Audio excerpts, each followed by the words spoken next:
Good morning. Welcome to the Tuesday, February 11th regular closed session meeting of the EBMUD Board of Directors. Roll call, please.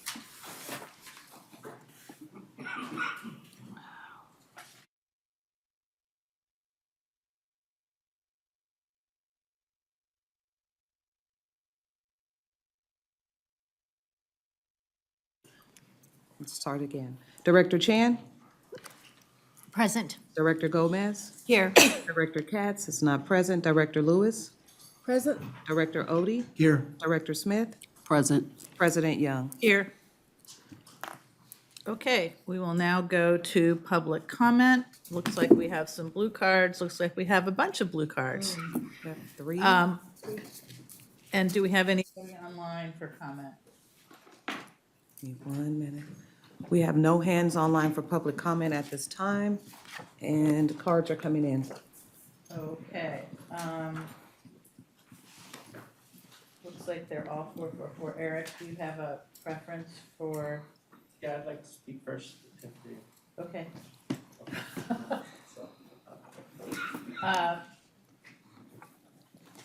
I'm sorry, are you finished? Yeah. No. Okay. For those of you that haven't done comment before, which I know doesn't include Eric, when prompt, please state your name, affiliation if possible, and the topic. Refrain from providing personal information such as your address or phone number. If we need that information, we will have you contact staff. The secretary will, or actually, I will call the order of speakers. And you'll be allotted 3 minutes to speak.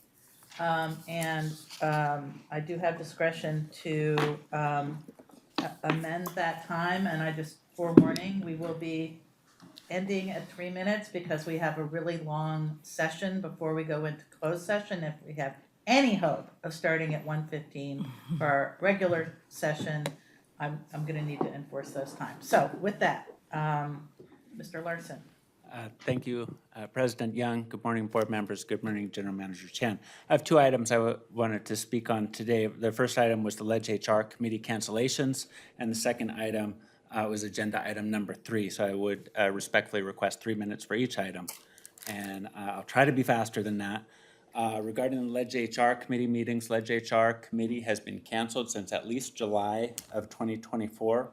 During that time, AFSCME Local 444 has filed multiple unfair labor practice charges, specifically over failing to bargain in good faith over implementation of Assembly Bill 1484. AB 1484 is labor-friendly legislation that was passed in November of 2023 that grants the union representation of temporary employees and the authority to negotiate over a pathway to permanent status for temporary employees. 6-month temps at the district get exploited. They get exploited by the district. They don't get the benefits that the rest of us enjoy. They don't get health care. They don't get dental. They don't get vision benefits because it's an administrative burden. They don't get vacation. They don't get comp time. They don't get family leave. They don't get job injury leave. They don't even get GM special leave before Christmas. They come here to the district to get their foot in the door. And we want to make that a reality. We want a pathway to permanent status for all temporary employees. We want to represent 6-month temps. We want them coming to our new employee orientation meetings. We don't want them to get exploited anymore. And management knows that, and they've been foot dragging since April of 2024 when we began asking to meet and confer to establish a side letter of understanding that we represent 6-month temps and all temporary employees and provide a permanent pathway to permanent status for those temporary employees who don't yet have civil service status. We've had to file a PERB charge for failing to meaningfully meet and confer and negotiate the benefits or a pathway to permanent status. And this is legislation and it's an HR obligation to meaningfully meet and confer in good faith in an effort to come to an agreement. And now I'd like to move on to my second agenda item. I want to talk about negotiations.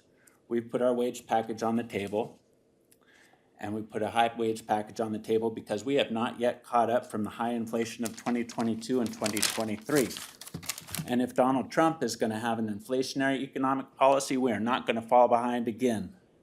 we're falling behind in wages, and you can see that by the high number of classifications that have put forward equity adjustments. They see their fellow employees leaving the district. They see their fellow employees leaving the district to take jobs at other agencies. They're leaving the district to take jobs at the Port of Oakland, at Contra Costa, at Central San, at Santa Clara Valley Water and Marin Municipal Water District, where they have employer-paid retiree health care. We've fallen behind at the district. The district has not increased the HIB since 2004. We've fallen behind. And Pepper members, I want to speak about Pepper members. We've had takeaways.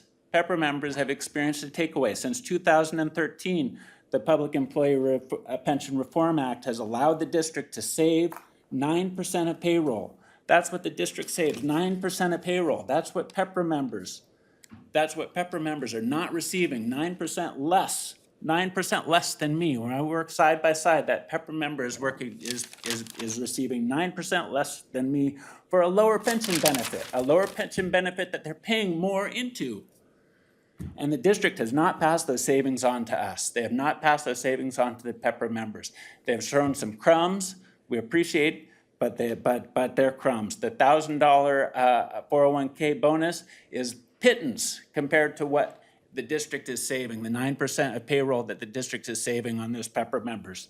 Those Pepper members pay more into a system for a lower benefit, and it's going up in July. It's going up to 10.17% that's coming out of their payroll into a pension system that they're not sticking around to enjoy. So we have a longevity proposal on the table to get that 9% back.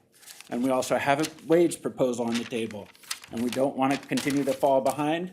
And we have a HIB proposal. So we stop losing good employees to competitor agencies. So give your negotiators authority to meaningfully respond to our proposals. Direct your negotiators to meaningfully engage with us over the non-economic proposals and give them financial authority to settle this contract in April. Stop abusing your employees with mandatory overtime. Stop abusing your employees with mandatory standby. Stop abusing your employees with a fatigue time policy that doesn't allow us time to recover. Start paying us meaningful wages to keep up with inflation and the high cost of living in the Bay Area.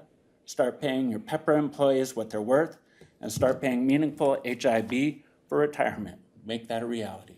Thank you. Thank you. 2 seconds. Let that be an example. Can we get the first item about that legislation on the Ledge HR agenda? We could do that, although, Eric, remind me if I'm mistaken, but you and I had spoken about that one, and I thought where we decided was that item was going to be discussed, really meet and conferred as part of negotiations. Am I remembering our conversation incorrectly? Our conversation was regarding the pathway to permanent status but we have a proposal on the table regarding pathway to permanent status that we do want to meaningfully resolve in negotiations, but there's other elements of it. The fact is that the last new employee orientation that I gave just last week, HR staff didn't know that 6-month temps were represented by 444, and they weren't sending them to new employee orientation. So I wasn't even able to meet with the 6-month temps that 444 represents because we still don't have a side letter. So I mean, there's multiple layers to it. But indeed, we have a proposal on the table that we want to get into our contract regarding 6-month temps, providing the pathway to permanent status for 6-month temps. And we do need to have meaningful engagement on making that happen. Yeah. So as part of the meet and confer, as part of negotiations. That's fine, but outside of that, in the Ledge HR agenda, a briefing on what is AB 1434. 1484, I'm sorry. You know, what are our options under that? Okay. Okay, I've got 3 other cards. Are there any other cards? Or actually 4 other cards, sorry. We'll start with Eddie Chung.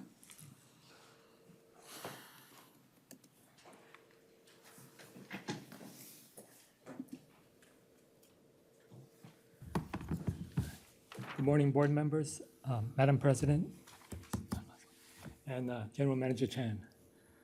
If I may, I'd like to wish everyone a happy Lunar New Year. Hope everyone has a healthy and prosperous year of the snake. My name is Eddie Chung. I am treasurer of ASME Local 444. I'd like to speak with you today about the negotiations that's happening now between Local 444 and management. 4 years ago, I was also on the negotiation team for the union. It was my first time doing this duty for the local. I had thought that it would be done in a timely manner. The two sides had passed proposals across the table and discussed the issues. The two sides would pass proposals across the table and discuss the issues and try to come to an agreement, but that did not happen. Many times, management would delay in their response to our proposals or not respond to our proposals at all.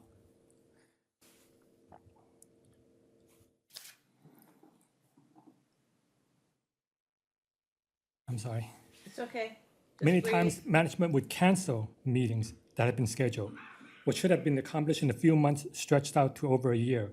And the only reason the negotiations ended was because management, from out of nowhere, passed a last, best, and final proposal. A new MOU was signed, but many important issues that the union had passed across the table were never settled.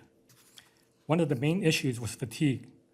The union had grieved management about the application of this issue, and it was finally taken to an arbitrator. The arbitrator had ruled that the fatigue language should be worked out and clarified during negotiations, but management did not negotiate it. And so we had no change in our language, and now we must negotiate this issue in this contract, along with the ones that were not settled last time. Now I am back at the table, and it is looking like it did 4 years ago. Local 444 would like to get a contract done. Local 444 would like to get a fair contract done, but the management is not cooperating. I'm sorry. My screen locked up on me, I'm sorry. Do you have more?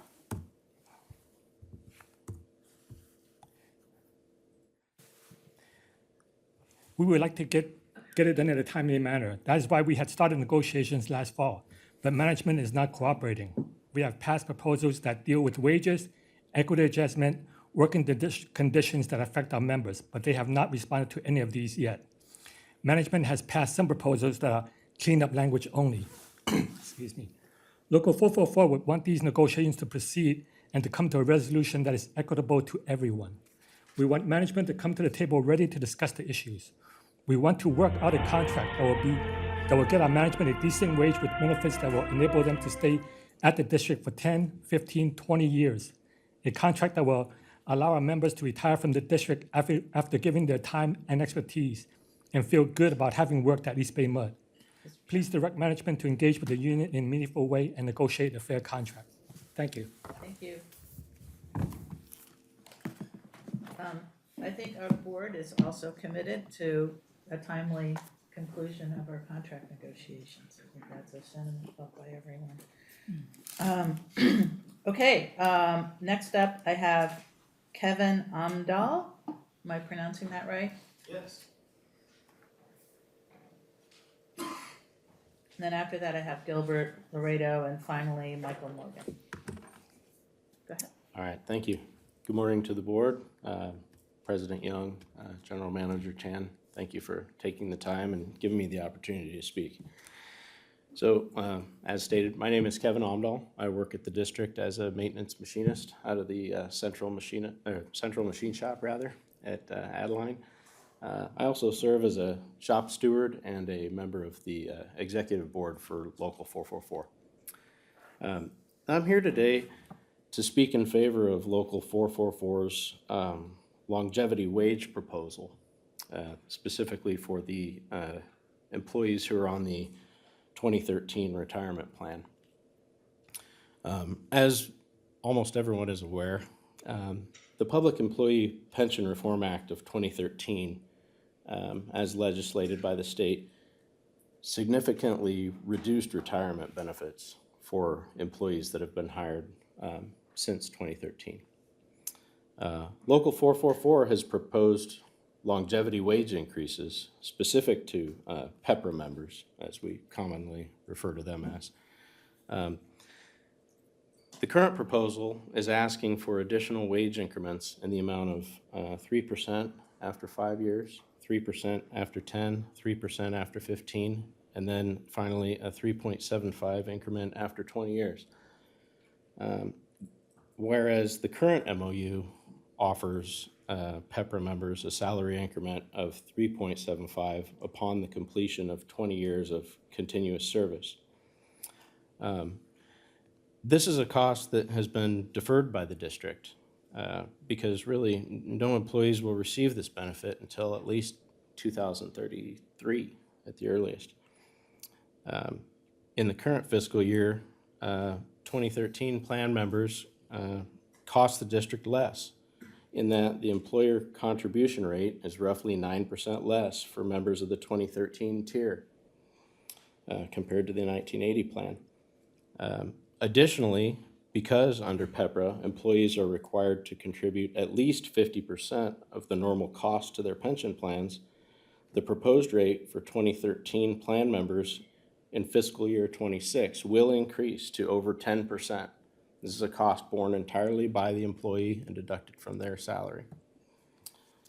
In addition, under PEPRA, employees' standby and overtime pay does not count towards retirement or retirement benefit, and the retirement benefits are subject to the IRS limits, which as of last year, 20% of our membership hit that cap.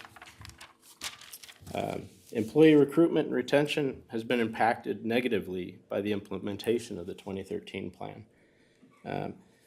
The district has realized a huge cost savings as a result of the PEPRA legislation.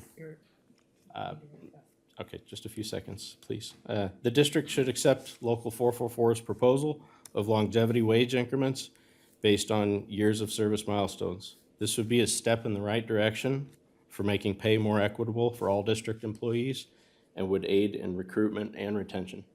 Thank you. Thank you. Okay, next is Gilbert Laredo. That is Laredo, right? Yes. Okay, thank you.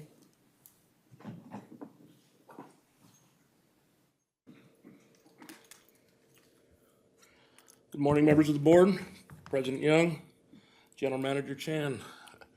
I want to speak with you guys today about one of the proposals that was handed across regarding double time after 12 hours. For some reason, we don't get the double time after 12 hours. Many agencies do. I would like to touch briefly on several things that have happened in my time here working many long hours and doing standby.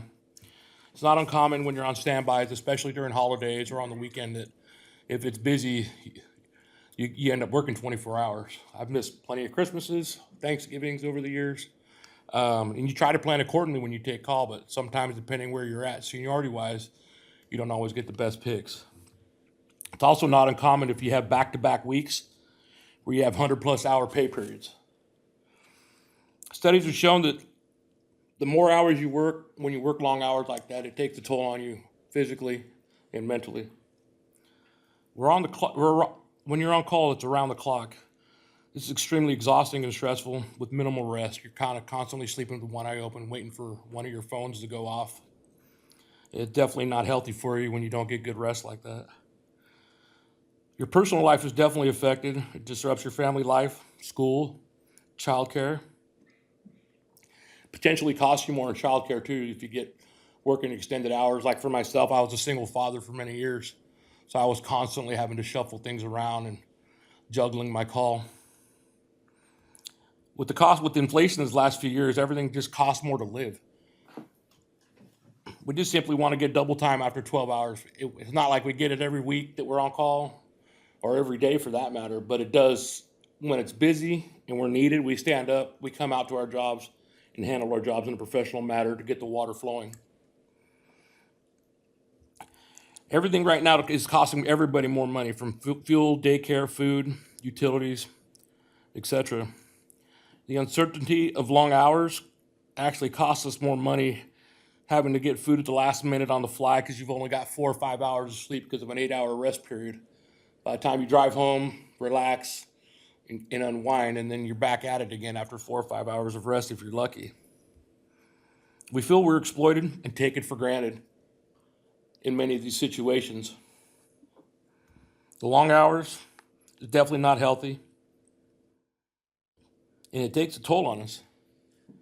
We come here, we show up on time like we're supposed to, we do our job, we keep the water flowing, and we provide good, clean water for everybody in the district. And we're just simply something that's fair and equitable for all of us. Thank you very much for your time. Thank you.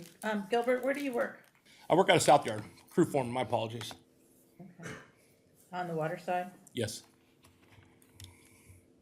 Thank you. thank you.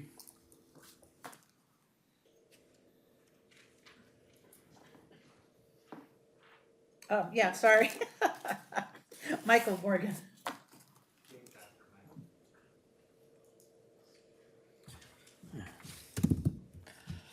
Hello, Board of Directors and General Manager Chan. My name is Mikey Morgan. I'm a Water Distribution Plumber 3 in South Yard, and I'm also the Chief Steward for Local 444. In my 12 years of working for EBMUD, I have been in many situations where I either stay beyond my regular shift or get called in the middle of the night to repair emergency leaks. It is essential that we fix these emergency breaks at any time to protect our community and preserve our water.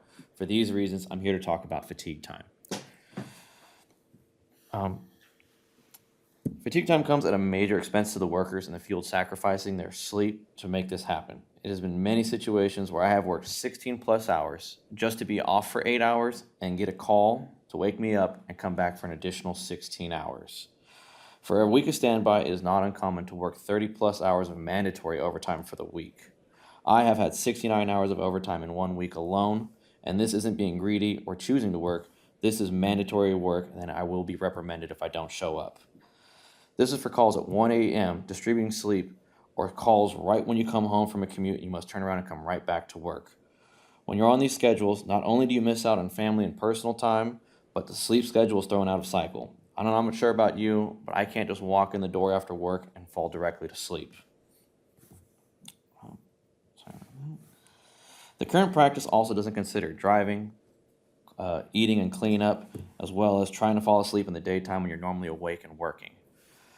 This cycle can take weeks to get back to normal, and in the meantime, all that happens to you is a loss in sleep and disorientation. This is very dangerous because we work with heavy and dangerous equipment, and if you're not mentally sharp around them, accidents can happen and be very detrimental. We understand that it is necessary for these repairs to happen, but it is very important to make sure that my fellow workers can be safe and arrive home alive. The union has drafted a proposal that we feel is a safer and fair solution to the current fatigue time practice, and I strongly recommend that the board consider it in its entirety, please, because any cuts in corner and safety can result in someone's last day alive. Thank you. Thank you very much. Okay, unless there are any other cards or speakers online, No other public comment? okay. Thank you all for coming. And with that, we will move on to our Brown Act briefing, which is public.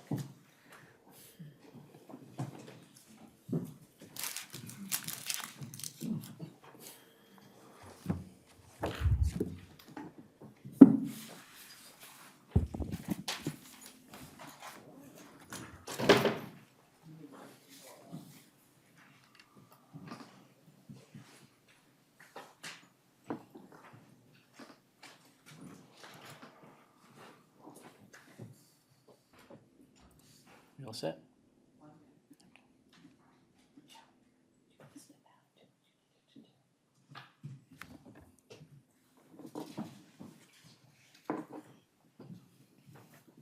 Okay, thank you. Good morning, President Young, members of the board.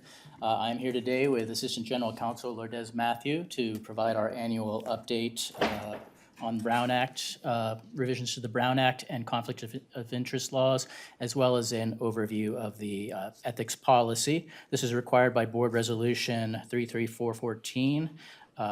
04, which was passed by the board when it adopted the ethics policy in 2004. So during this morning's presentation, you may have questions, and please feel free to ask them. However, if you have any questions that are fact-specific to your particular circumstances, I would just ask that you perhaps contact me afterwards with those questions. So do you want us to ask as you're, like, just raise a hand or? Sure, yeah, that would be good. I think the manner of the presentation would lend itself best to that. So today we're going to do a review of Board Ethics Policy 6.04, and then we're going to provide updates on legal developments in 2025 to the Ralph M. Brown Act, the conflicts of interest under Section 1090, and conflicts of interest under this Political Reform Act. And I will note that as part of the Brown Act presentation, Lourdes will also be giving you a refresher on the use of social media under the Brown Act. So for the ethics policy review, normally I give a very high-level overview, which is required by the resolution, the board resolution. This year, I'm going to go into a little more detail on the different sections of the ethics policy to allow you to ask questions in recognition that we do have 3 new board members. And as I review the ethics policy, you should note that when we adopted the governance manual last year, we moved some provisions out of the ethics policy into the governance manual, and we will also be bringing a new whistleblower policy, a revised ethics policy, and a revised board member reimbursement policy to the Ledge HR committee and the board in March for review and adoption.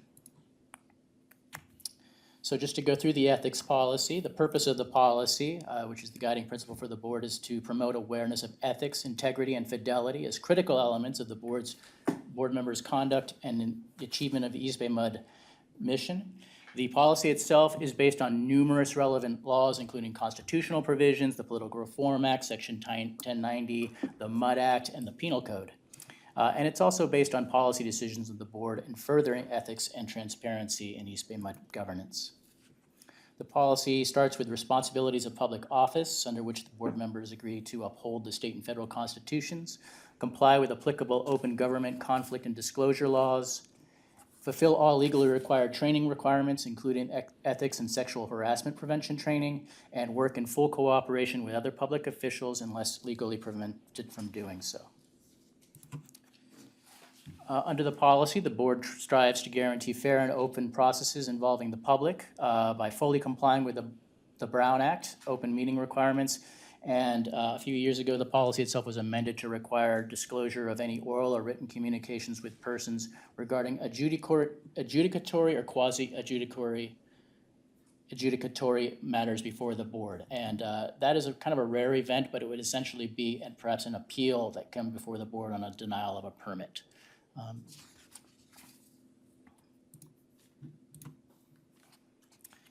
Fair and equal treatment is a provision of the ethics policy. Board members agree to promote diversity, equity, and inclusion, and equality in personnel and contracting matters, not engage in discrimination or harassment in the performance of official duties, not grant special consideration to any person or group, and to cooperate in achieving the district's equal opportunity objectives.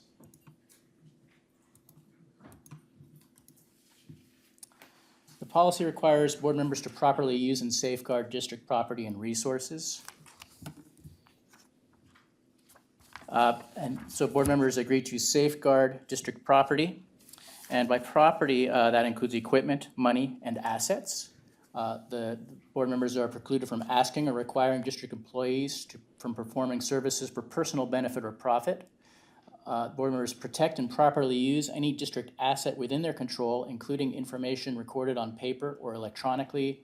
Board members are required to maintain accurate and written records, including expense accounts, and board members are required to adhere to district policies. The policy addresses the use of confidential information. It states that board members will safeguard confidential information and not disclose any information that legally qualifies as confidential, including information received for or during a closed session meeting, attorney-client privilege information, and information that is exempt from disclosure under the Brown Act. So a common exempt category would be customer usage information, water usage information. Board members may, however, use this information in making complaints to a grand jury or a district attorney and disclose those facts necessary to establish an alleged violation of law after first bringing the matter to the president or full board and providing an opportunity to cure the violation. There we go. This mouse is a little out of control. Conflicts of interest, the board member will not have a financial interest in a contract before the district, participate or use their position to influence a board decision in which they have a legally prohibited interest, accept any honoraria, accept gifts exceeding the legal Dr. limits. Chan has a question. No, I don't, I'm sorry. Okay. Oh, I was just scratching, sorry. looked like a hand raised to me, boy. Sorry. Go So ahead. board members won't accept gifts exceeding legal limits or fail to report gifts, contributions, and incomes as required by law. And I will note that this year, the statutory gift limit is $630. And board members will not recommend the employment of a relative to the district or a district contractor. Come on, you can do it. There we go. Board member won't solicit or direct political contributions or in-kind services from district officers or employees, consultants, or contractors. Solicit or direct political contributions or in-kind services from vendors or consultants with a material financial interest in a matter pending before the district, or use the district seal, trademark, or stationery or other district indicia in soliciting political contributions. Board members must resign from the district if they are elected to or appointed to a public office for which the duties of the office may legally require an action contradictory or inconsistent with the interests of the district. Most commonly, that would be serving on the board or the governing body of another public agency that regulates or has the ability to regulate the district, such as through, for instance, issuing encroachment permits to the district. And then on candidate statement, a board member will not conclude false or misleading information in a candidate statement for a general district election. Board members are required to exercise responsible fiscal management and by ensuring that the district maintains a system of auditing and accounting that shows a financial condition compliant with accounting principles in the law. And the ethics policy was amended a couple of years ago to provide the board, the Finance and Admin Committee, a more active role in interviewing and retaining the district's outside independent auditor. And also specifies that auditor reports will be provided to the board upon completion. Thank you. Violations of the ethics policy are also covered in the policy itself. Perceived violation should be referred to the president for investigation and consideration of appropriate action. Violations may be addressed by legal remedies, including board resolution of disapproval, injunctive relief, or referral of the violation to the Fair Political Practices Commission, the district attorney, or the grand jury. And that's all I have on my review of the ethics policy. Are there any questions at this point? I actually have a question about on the previous slide, sorry. And it's the first bullet.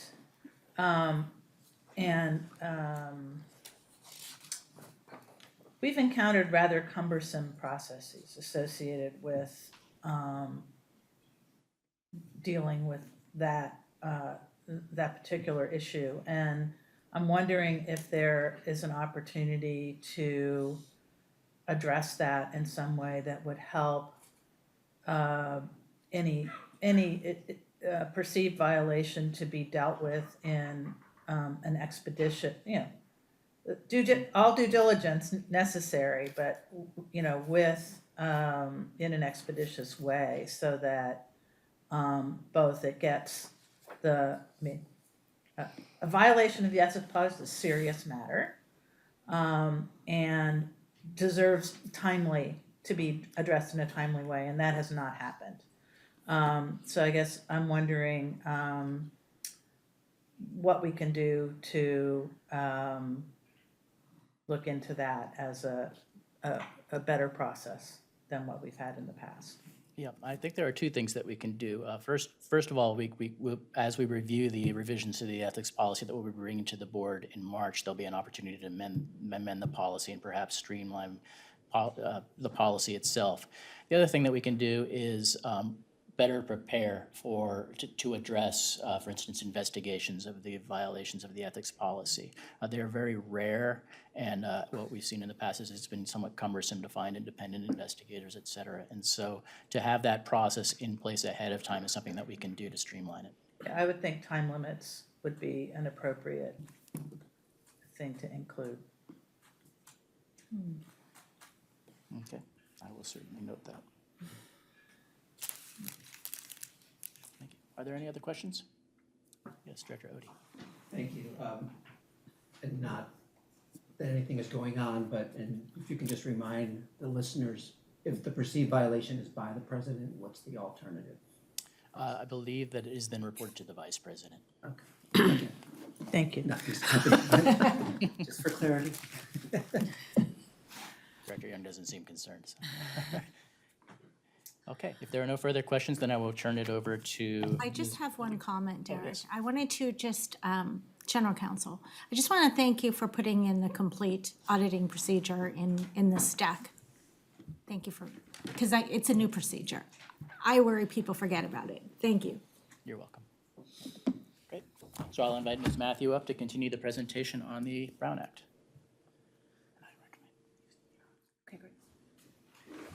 Good morning, members of the board, Board President Young. I am here to present to you the updates on the Brown Act. As I understand, the board has already received quite an extensive orientation on the elements of the Brown Act. So truly today's presentation will focus on two new statutes that took effect on January 1st of this year, and two recent state attorney general opinions, which provide guidance on how to construe the Brown Act with respect to providing reasonable accommodation to board members with disabilities and attendance at paid events. And then finally, as Derek mentioned earlier, I will provide a very quick refresher on the Brown Act and social media use by members of a governing body. I'll drive, thank you. So that was the overview. I'm going to go back one slide because this is a bit out of order, but I want to start with reminding you and the listeners about the purpose of the Brown Act. And that is, and so before I dive into any updates, I kind of want to frame it with this in mind, that the Brown Act's purpose is to guarantee the public's right to attend and participate in meetings of local government agencies. This duty is typically broadly construed in favor of public access and narrowly construed when restricting the public access. So I want to keep that, I want you to keep that in mind as we go along and discuss some of these new laws. The purpose of the Brown Act is rooted in the philosophy that local agencies exist to conduct the people's business and the public's right to know how its business is being conducted. So with kind of those foundational elements, I'll dive right into the first new law to amend the Brown Act, and that is AB 2715. It amends the Brown Act to add yet another method or another permitted closed session discussion.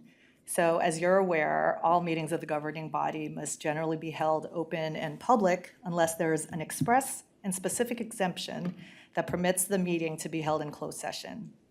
And one of those exceptions— Lourdes, you want to advance the slide? Sure. Maybe you should drive, Risha. Okay, now I'm ahead. Oh, these are out of order. Okay. That's interesting. So we're missing a slide. But anyway, let me just continue. AB 2715 amends the Government Code Section 54957 to clarify that a permitted closed session could include a discussion on a threat to critical infrastructure controls or critical infrastructure information related to cybersecurity. So what's changed is it's added cybersecurity to a permissible topic of closed session. AB 2715, because I said, as you know, one of the foundational elements that I talked about, that closed session is narrowly construed, specifically defines what critical infrastructure controls mean. And under the statute, what it means is, what it refers to are networks and systems which control the assets of the public agency that are so vital to the local agency that incapacity or destruction of those assets would have a debilitating effect on public health, safety, economic security, or any combination thereof. Another permitted closed session topic is critical infrastructure information related to cybersecurity. And that means information that is not customarily in the public domain, which pertains to actual, potential, or threatened interference with, or an attack, compromise, or incapacitation of critical infrastructure controls by either a physical or cyber attack. It's also, critical infrastructure information also pertains to the ability of the agency's systems to resist such interference, compromise, or incapacitation, and protect against those potential threats, and also any planned or past operational problem or solution regarding an infrastructure, critical infrastructure control. The intent of AB 2715 is to allow legislative bodies to receive confidentially, and confidentially discuss, information about potential cybersecurity and the agency's vulnerabilities.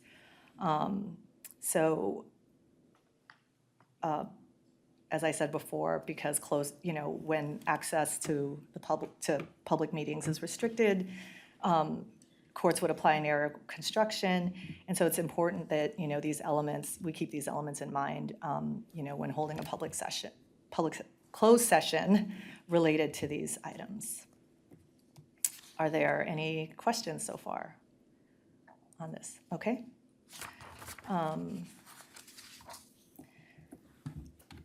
Okay, the next statute is AB 2302.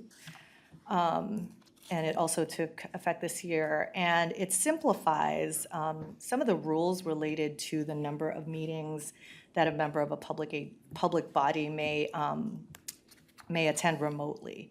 So prior to AB 2302, a member could not participate remotely under on the basis of just cause or due to an emergency for more than 3 consecutive months, or 20% of the regular meetings within a calendar year. And if a governing body met fewer than 10 times per calendar year, then no more than 2 meetings. So under the prior law, I think last year the board met 23 times during the year, and so that meant under the prior law, a member could only participate remotely under the just cause and emergency basis for up to 4 meetings within a calendar year. And thankfully, AB 2302 simplified that. And so now the rule as of January 1st of this year is that if a legislative body meets once per month or less, a member may appear remotely for 2 meetings per year. If a legislative body meets regularly twice per month. Lourdes, sorry, if you could just advance the slide again. Great, thanks. Thanks for the reminder. So if a legislative body meets regularly twice per month, a member may appear remotely 5 meetings per year. And of course, if the legislative body regularly meets 3 or more times per month, then it's 7 meetings per year that a board member is permitted to appear remotely. And that's still with the just cause or emergency? Yes, still with just cause or justification. It can't just be, I don't want to be here today, I'm gonna do it by. Right, correct. And that is specifically using the just cause or emergency basis for appearing remotely. Okay, thank you. You will note that there's a clarification in the statute, that says for purposes of counting meetings, a meeting shall be any number of meetings of the legislative body that begin on the same day. So if you have a closed session meeting, if you have a board workshop, and then a regular board meeting all in one day, that doesn't count as 3 meetings. If you're going to appear remotely, it counts as 1. How does that work for committee hearings that are on the same day? So I anticipated this question, and the AB 2302 refers to the meetings of the legislative body. The legislative body of the board is all 7 of you. the legislative body of, like, say, the retirement board or the retirement board members. And I think the legislative body of the committees are the committees themselves. It's not clarified in the law, so I can't give you a bright line answer. But there could be an argument that, the limitation applies to each distinct legislative body. Could we, since it isn't clear, could we set a parameter around committee meetings and how they count towards, since they happen on regular meeting days? Well, I can Well, tell you almost all. 2302 doesn't prohibit it. Wouldn't prohibit you kind of, setting parameters. Well, no, could we say that committee meetings shall be considered similarly to other meetings that happen that day? So it'd still be second and fourth Tuesdays, Well- one meeting. Right, but a committee meeting doesn't meet twice per month, does it? Once per month. Once So per it might fall under a different limitation. Like, But is there like anything? the retirement board. But is there anything that prevents us from setting a stricter standard than No, the law? So No. we could apply the 5 meetings, basically the same standard. you could. I mean, I will tell you, 2302 doesn't prohibit it, and I don't think anything else in the Brown Act prohibits you setting a higher standard. Okay. Okay? We have an interesting problem in that our committee meetings do not have the exact same frequency and have different groups of board members serving on respective committees compared to our regular meetings, our regular closed session and open session meetings, which do have regular meetings. So I think it would be helpful to get some advice about what is the consequence for the committee meetings and whether they automatically attach, to the two-meeting pattern because of the text of the statute or other advice that's been rendered by the Attorney General or other authorities. So this is an interesting question. You would think that this would have been addressed in a clarification, but, we still need more clarification, it seems. Right, and, the provisions allowing remote participation without the normal notice requirements, making the meeting location for teleconference available. The basis for remote meetings due to just cause or emergency is set to sunset in 2026. So, and this applies to the remote meetings under those provisions. So, yes, they could have provided better clarity. So currently, it's rare at our agency and. Very rare in this agency. We also, this only applies to the good cause, whereas we can have a remote participation without these limits by notice on the agenda. So we will, it may, if we don't have enough guidance from authorities, we may want to wait until the legislature makes a decision this year or next year, about extending the law. But in conversations with other, special districts association counsel, this kind of circumstance that applies to us might be shared so that their advocates can, ensure clarity, help ensure clarity. Noted, thank you. Yeah. Dr. Chan? I just want to clarify, so for my edification and also Director Gomez, we're on DURWA together, so that is completely separate, right? Because that's a different body. Right, Okay. Right. And same with the retirement board, different Correct. body. Okay. right. And with retirement board, we're subject to the 2 meetings per year because you meet less than once per month. Oh, okay, got On the it. Thank just you. cause and emergency. Thank that's you. not on notice. Correct. And it's an important distinction, right? Appearing remotely under the just cause provisions versus the regular provisions in the Brown Act that allow for teleconferencing. And that kind of leads me to the Can I just my request next that, topic. sorry, that at some point soonish, that this get on the Ledge HR agenda? So whether we want to establish our own,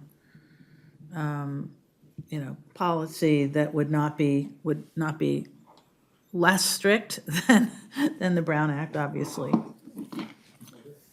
But if it's only this year, then maybe it doesn't matter. Okay. All right, I'll move on to my next topic, which is an Attorney General opinion regarding the ADA. So just a reminder, the State Attorney General opinions are very valuable in providing guidance and kind of cluing us in into how the Attorney General would evaluate a situation where they're asked to, whether there's a Brown Act violation or not, but they don't have the same binding legal effect as statutes and case law. But they are still very important. We heavily rely on them.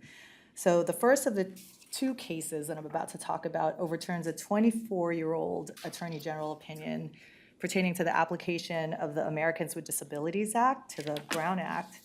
And the second one will clarify the types of events that may constitute a meeting subject to the requirements of the Brown Act.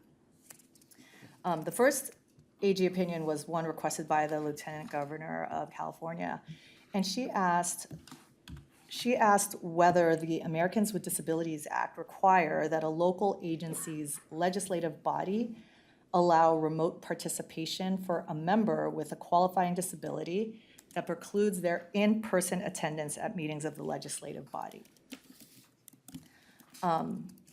So I just want to, make sure we're talking about a member who has a qualifying disability, which means a mental or physical impairment, which substantially limits a life function and that precludes their in-person attendance at meetings of a legislative body.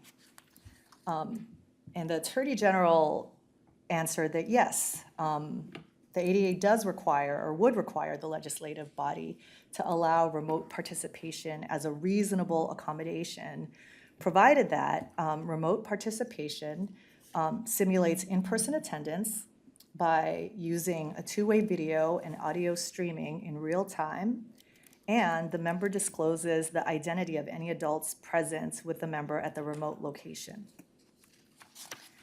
And basically, the Attorney General, saw that with improved technology and with COVID-19, that really clearly demonstrated that in-person isn't an essential function of the job, meaning if you couldn't perform that essential function, you are not qualified and therefore not entitled to reasonable accommodation. So that's one rationale for the change. And the second one is an EEOC guidance that expressly addresses that remote participation is a reasonable accommodation for a member with a disability that prevents them from meeting city council meetings in person. You might be wondering how we would square the AG opinion that says remote participation must be a reasonable accommodation with the limitations we just talked about set forth in AB 2302. And there is language in the Brown Act itself that instructs agencies that when there's a doubt with respect to questions of reasonable accommodation, you want to favor accessibility, and you want to, as long as you conduct meetings consistent with the requirements, and that meetings should be conducted consistent with civil rights and non-discrimination laws. Does that include public notice of the location and et cetera, or because that's not addressed there? Right. So that's not yet. So I think, so we're talking about the limitations under the just cause standard. And I think that. Well, I was talking about the. Right, and I'm going to get to broader, that. Yeah, okay. Yeah, I'm going to get to that because I think, there's the limitations, but then you have to reasonably accommodate. There is a question, I think there's an open legal question as to whether, a local agency would be required to excuse a member with a disability from the limitations of appearing remotely. But then there's also that default under the other teleconferencing provisions that require, that agendas be posted at the teleconference location, to identify the teleconference location, and that requires that there's public access. The limitations under 2302 don't apply to those meetings. They only apply to, remote participation due to just cause. So you could apply to be 100% safe. You could apply the teleconference requirements that aren't related to just cause and emergency requirements as an accommodation, and then then there wouldn't be a limit as to the number of times a person would be entitled to appear remotely. Does that make sense? Yeah, I would tend to agree that it's really not a 2302 question. It's really, that determination of disability and reasonable accommodation would be made in a way that once it was done once and it was going to continue, that it's- you could comply with the noticing requirements. Right, it's to remove a barrier to allow a person to, to perform the job, And they yes. still have to put up with the awkwardness of posting the agenda and Right. having the area Right. be publicly accessible. But I thought it might be an interesting question, because, right, you have these options, I guess is to say. All right, ready to move on? Okay, the second opinion deals with, or actually clarifies, events that would be exempt as meetings subject to the Brown Act. So this Attorney General opinion was brought by the Ventura County District Attorney, and there's actually a kind of fun backstory to this one. So the Ventura Chamber of Commerce holds an annual breakfast event in which the mayor of the city of Ventura, who's also an elected official and who also sits on the city council, delivers a State of the City address every year. And to attend the event, which is hosted by the Chamber of Commerce, an individual must purchase a ticket, $60 for members and $80 for non-members. And for those who can't attend the event, the mayor does advertise prior to the event that he would share the recorded presentation at the next regular meeting of the city council and make whatever materials available at that point. This city council has 7 members, and when this State of the City address was delivered by the mayor, less than a quorum of the city council attended the event. The city attorney asked the DA to opine if a quorum of the city council attended, whether the meeting would be exempt from the Brown Act requirements. And after a flurry of written communications, the city attorney and district attorney basically came to the conclusion that they disagreed whether that event would qualify as an exception, an exception to the Brown Act meeting requirements. So the question presented was, one, whether the attendance of a majority of the members of the city council at this paid event would constitute a meeting subject to the open meeting requirements. So you need to post an agenda, you need to make the location available to the public. And then, so that's question one. Question two, even if it is, could an exception apply? And so the 2 exceptions that the Attorney General was asked to look at was, one, whether this event could constitute a conference. And then the second one is whether this event could constitute a community gathering. And what the Attorney General opined was attendance by a majority of the members at the Chamber's event would constitute a meeting subject to the Brown Act. So the need for notice, agenda, accessibility to the public generally would apply. And no, neither exception applies. Why?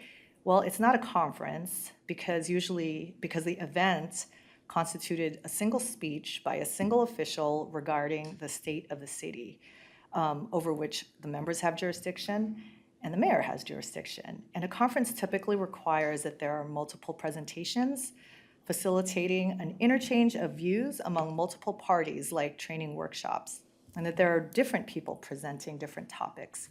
So it's not a conference, so the exception for a conference would not apply. Similarly, The exception for a community gathering also could not apply because one of the requirements to attend the event was to pay quite a hefty fee. And albeit ticket sales are open to anyone from the public, the Attorney General found that because of the requirement to pay for attendance, it wasn't sufficiently open to the public. It restricted attendance only to those groups willing and able to pay. Anybody else have this question? I have this question. Yeah. So we have a number of events that we are sponsors of that are primarily, sort of social community. I mean, I consider them social community events, but people, obviously, most people that are going to them pay to attend.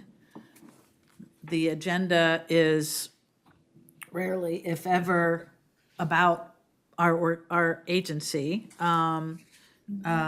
And rarely do we have a quorum of board members attending, but I can think of at least 2 events in recent memory where we did have where we had 4 members in the audience. So, and I don't think we noticed them as Right, well, meetings of the board. so you said a couple of words that helps me analyze your question, and you said social. There is an exception for purely social events, and this analysis did not go into whether this was a purely social event, and didn't even consider whether this was a purely social event because they were focused on the fact that you had a mayor. Right, state of the city. State of the mayor, city, right. it is squarely within the subject matter jurisdiction of the body. And so this opinion did not evaluate, whether the state of the city, which, provided breakfast and time to eat, was purely a social event. So, we don't know, or No, it's at least purely a this- social this event, AG so we opinion, can.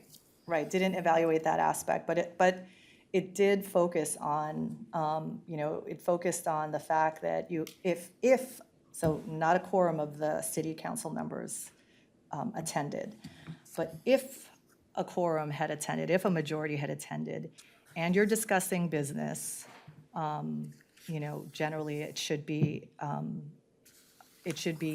noticed just like a regular Brown Act or a special Brown Act meeting. And I'll note that we do actually plan on sending a follow-up memorandum. It'll go out with this Friday's mailing on this very topic regarding attendance at conferences, mayor's conferences, other conferences. So we'll provide some clarification through that memorandum, and then I would encourage you to follow up individually with any questions you have. Director Chan. I just have one thing to add to that, press conferences. I mean, like, the press conference that we had late. Yeah, all of us were there, but it wasn't noticed as a meeting, or most of us were there, but it wasn't noticed as a meeting. So my question is, just to add into it, like, would press conferences have to be noticed as meetings? Yeah, and so I would, there are other exceptions that might apply, like, is it a community gathering? I would want to know more facts about, how did this press conference come to be? Who was invited? Where was it held? It's a fact-intensive evaluation. So, and like I said at the beginning, if you're going to construe something, to limit access, it would be narrowly construed. So all these facts would, we would need to look at. So I can't give you an answer right now. I'd want to know more. But there are exceptions for attending a conference, attending a meeting organized to address topic of local community concern, purely social or ceremonial occasions, attendance at a, open and notice meeting of another governing body of a public agency. Thank you. I mean, I would imagine that the photovoltaic thing could be considered ceremonial, because it was sort of a, whatever, or not groundbreaking, but Yeah. ribbon cutting. ribbon cutting. So if a majority of the board finds themselves at a social or a ceremonial kind of event, what would be your guidance to ensure that the, Yeah. that type of activity does not become a meeting under the Brown Act? Yeah, so with each of these exceptions, there's a provision, right? That it's an exception provided that a majority of the members do not discuss among themselves the business of a specific nature within the subject matter jurisdiction of the agency. So talk about, maybe anything other than East EBMUD. Okay. All right, social media use in the Brown Act, hopefully a quick refresher. So the general rule is that a majority of the members of a legislative body shall not meet outside a meeting authorized under the Brown Act, use a series of communications of any kind, directly or through intermediaries, to discuss, deliberate, or take action on any item of business within the subject matter jurisdiction of the legislative body. That's the general overarching rule. In 2021, the legislature recognized the growing use of social media platforms by public officials and enacted AB 992. And AB 992 added some language to Section 54952.2, which has this general prohibition on serial communications and things like that. And what AB 992 did was, and I say clarify in air quotes, because what we actually ended up with was a little bit of a confusing statute. But what AB 992 did was it said that, the Brown Act doesn't prevent members of a legislative body from using social media. And that members are permitted to use social media for these permitted uses, to answer questions, provide information to the public, or solicit information from the public with regards to matters within the subject matter jurisdiction of the legislative body, and with certain limitations, because there is that two-word phrase that is really important, provided that. So you could do this. You could use social media, answer questions, provide information, solicit information, provided that a majority of the members do not use social media to discuss among themselves business of a specific nature that is within the subject matter jurisdiction of the legislative body. So they define what discuss among themselves mean, and that means communications made, posted, or shared on social media between members, including comments and use of digital icons that express reactions to communications made by other members. So how could these limitations apply? How could these limited permissible uses apply? So if the district has its own Facebook page, and it's managed and maintained by our Public Affairs Office, and let's suppose the district posts an invitation to attend a board meeting. Under these provisions, you are permitted to repost that invitation and publicize that information. You can even answer questions from your constituents about the meeting and about, the topics. You can even solicit, information from the public, about the topics. But what you can't do is governed by the next provision, which is prohibited use. So under the prohibited use provision of AB 992, a member shall not respond directly to any communication on social media regarding a matter within the subject matter jurisdiction of the legislative body that is made, posted, or shared by any other member. So if, let's say, Director Young were to repost the district's social media posts inviting everyone to the next board meeting with the agenda, Director Chan could not like that post under the prohibited use. But let's take it out of the district. That's kind of clear. But let's say the city of Oakland posts an invitation to their meeting with the agenda items and what the topics will be. And let's say one of the topics will be street repairs, following a main break, EBMUD main break. And the City of Oakland posts this invitation. And it's not the district posting, and it's not any one of you posting, it's the City of Oakland. And let's say the post comes out and immediately, let's say Director Young, Director Chan, and Director Lewis all like it. Is that permitted? Well, limited permissible use. A majority of the members do not use social media to discuss among themselves business of a specific nature that is within the subject matter jurisdiction of the legislative body. So only if Jim also likes it. If Jim, yes, if Director Odie likes it, then we have a problem and we violated that because it's a majority. But if you're not so here's the issue though, if you're not friends on Facebook or whatever the social media thing is, if I'm not following, then I won't know whether they've liked it or not. Right, but if you might follow like the City of Oakland's page or the city. No, I'm saying, I'm following the City of Oakland's Yeah. page, but if I'm liking that post. Yeah. And unbeknownst to me, several other, majority of the board, but if I don't follow. You don't follow them, but. Then I won't know if Well, you they've could, liked it or right? not. Well, you could if you look It won't at show who's. you, it won't show you, it won't necessarily show you. Well, some sites do. So some sites will have, I think the City of Oakland would make public who likes, all of the users who like them, whether or not they follow each other.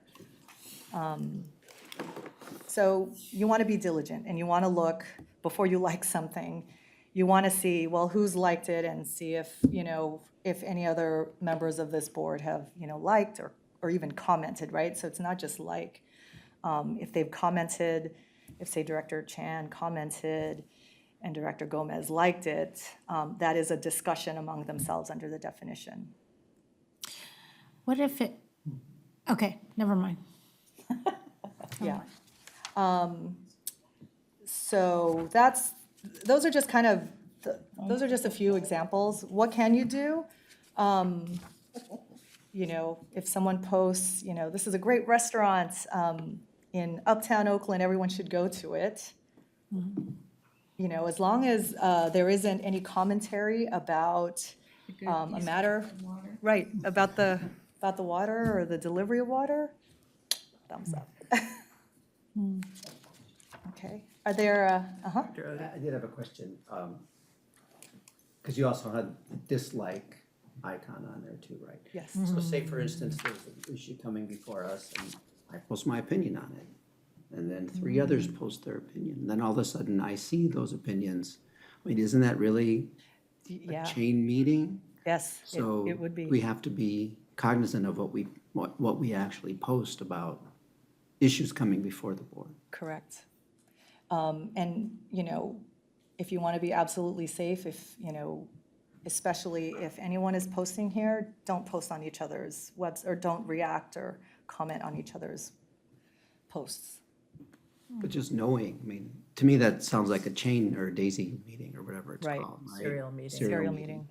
And even though nobody's done anything affirmatively to have a serial meeting, Yeah. the knowledge is just out there and it really shouldn't be. Well, and you're expressing your view, and, you could be signaling how you might intend to Exactly. vote. It can escalate really quickly, with just an emoji. So do we have guidelines on that? We could further develop it. I did one a few years ago, but we can further develop it. I had a number of scenarios, but we could update it and provide it back to you. And then if you have any questions on it, because it can get confusing. But so, just to be clear, because this has been confusing over the last couple of years as it's developed, that at one point, I believe we were told to not like a district post or react to a district post. Yeah. Which are typically not They're benign. about things that are before us as matters to discuss. They're, usually crowing about some wonderful thing that we've done, right? But that we should not but what this looks like is that you actually could. Well, with caution. I would Yeah. say that that is an open area of law. Yeah. So the law currently prohibits you from liking directly each other's posts. And that's exactly because you don't know if 3 other board members have already liked that post. And so Right. to even avoid that, you can't like. It is an unclear area of the law if you violated the Brown Act by having a quorum of board members centrally like a single post on district matters. We have always cautiously advised that because it's unclear and because there could be an allegation of the Brown Act violation, that you should avoid liking district posts. In terms of sharing your individual, so you post about a topic and 3 other people not seeing your post separately about the same topic, the law seems to allow that. In other words, it doesn't presume that you're reading each other's social media sites. And so it's very, how do you prove a violation of the Brown Act by saying, well, it was obvious that, so-and-so read all these other posts? Because the only solution to that, as far as I'm concerned, is you couldn't post about district business, period. And that is not what the Brown Act and what the statutes currently prohibit. So I think our message is just be cautious when you use symbols to like, dislike, happy face, emojis, et cetera. And most importantly, when in doubt, contact Derek Yeah. or me. And is this prohibition specific to matters that are within the district's jurisdiction? For example, if somebody posts happy birthday on somebody else's, page, is that subject to these considerations, barring that the board might consider a resolution wishing a colleague happy birthday? Yeah, the prohibition is, before. Purely a matter within the subject matter jurisdiction of the public agency. I probably would say it's safe to say happy birthday. Just wanted to make sure we had that clarification out there. Thank you. Plus, they're nice together. Hope everyone here likes pictures of my dog then. All right, that concludes my presentation. Are there any other questions on social media? Thank you. All right, thank you. Thank you, Lourdes. Yes. Great, thank you. So I know we're running short on time. I'm just going to quickly go through revisions, updates to Section 1090 and the Political Reform Act. Looking first to Section 1090. As you know, the Government Code Section 1090 generally prohibits the board from approving an agreement in which another board member has a financial interest. An exception to that is unless the financial interest is what is statutorily defined as a remote interest. And if a board member has a remote interest in a contract before the board member may announce that interest during the open session and recuse themselves from consideration of the matter. So currently, the Section 1090 does not really address children within the definitions of remote interests, other than to say that a dependent child's financial interest in a professional services agreement could qualify as a remote interest. But it really doesn't address adult children who are independent. So last year, under SB 1111, the definition of remote interest was amended to include that of a public officer if the public officer's child is an officer or director of or has an ownership interest of 10% more or more in a party to a contract entered into by the governing body. So again, this addresses adult children. An example would be that perhaps you have an adult child who serves on the board for compensation of a nonprofit or a company that the district is considering doing business with. In such case, you would have to announce that fact and then recuse yourself from consideration of the contract. Any questions on that? And then finally, updates to the Levine Act. You're all familiar with the Levine Act, which became applicable to elected officials effective January 1st, 2023.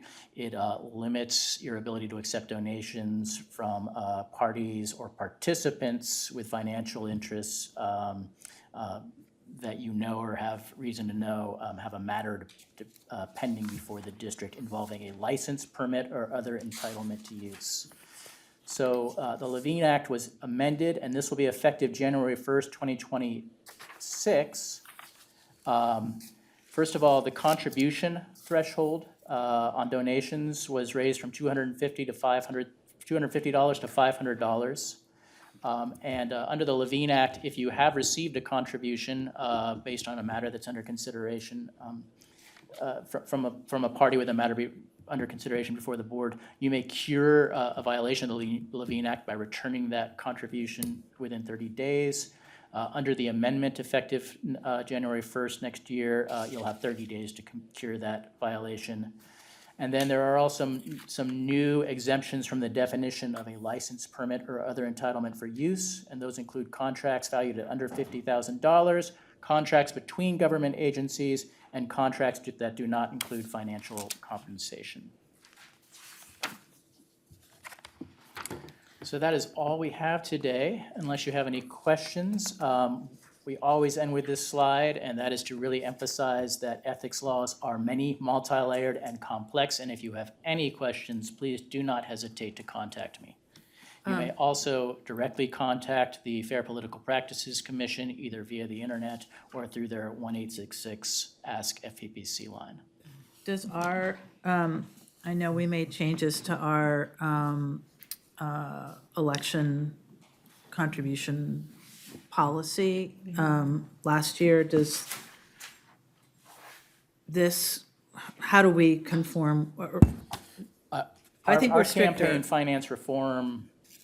campaign finance reform ordinance is still more stringent than this. That's what I thought. But it Okay. is simpler in some respects in that it only really addresses contracts where, and it only addresses donations from contractors, whereas the Levine Act could include, for instance, donations from parties who are opposed to a contract or a project. So. Okay. Okay. Other questions, comments? Thank you. Thank you. Thank you. Appreciate it. All right, we will now adjourn to the 8th floor for our closed session meeting, and we will not return at 1:15, I'm guessing, but the secretary's office will keep you posted on our expected time for the regular meeting. Oh, yes, sorry. Are you going to the office? We will be discussing closed session agenda items 1, 2, and 3. Welcome to the Tuesday, February 11th, 2012 regular business meeting of the East Bay Mud Board of Directors. We will receive a report from this morning's planning committee under agenda 9. Roll call, Madam Secretary. Directors Chan, Present. Gomez, Here. Katz. Here. Lewis, Here. Odie, Here. Smith. Present. President Young. Here. Okay, please join me in the Pledge of Allegiance. I pledge allegiance to the flag of the United States of America and to the republic for which it stands, one nation, under God, indivisible, with liberty and justice for all. Okay, apologies for starting things a little on the late side. We had a lot to discuss today. I do have a report from closed session. The board met in closed session this morning, or this afternoon, actually, to consider a request by the general counsel to authorize the initiation of litigation. All directors were present at the closed session, and all directors voted to authorize the general counsel to initiate litigation on one matter. The action, the parties, and other particulars will be disclosed upon inquiry once the action is formally commenced. There are no other announcements from closed session. Okay, we'll now move on to public comment, and I have only one card. Are there any speakers online? No speakers online at the moment. Okay, then I would ask Matthew Taylor, if you're in the audience, to come up, please. You have, our secretary will start your time. Please do provide your name, your affiliation, and the topic. Refrain from giving out personal information like your address and phone number while you're making your public comment. If we need it, we'll have you contact staff, and I see actually you've provided it on your blue card, which is great. You have 3 minutes to share your thoughts, and the secretary will track time, and there's a little timer right down there. So thank you for coming today. Thank you, Board. I have a 3-part update on South Shore Lake Comanche. I've been here a couple times, and so has my wife, Kelly Taylor. I just wanted to get you guys and ladies up to speed. South Shore had their first homeowner meeting this month. We elected representatives to attend both this meeting and advisory meeting and any subcommittee meeting needed. We're very eager to work on solutions and are aligned with our North Shore counterparts.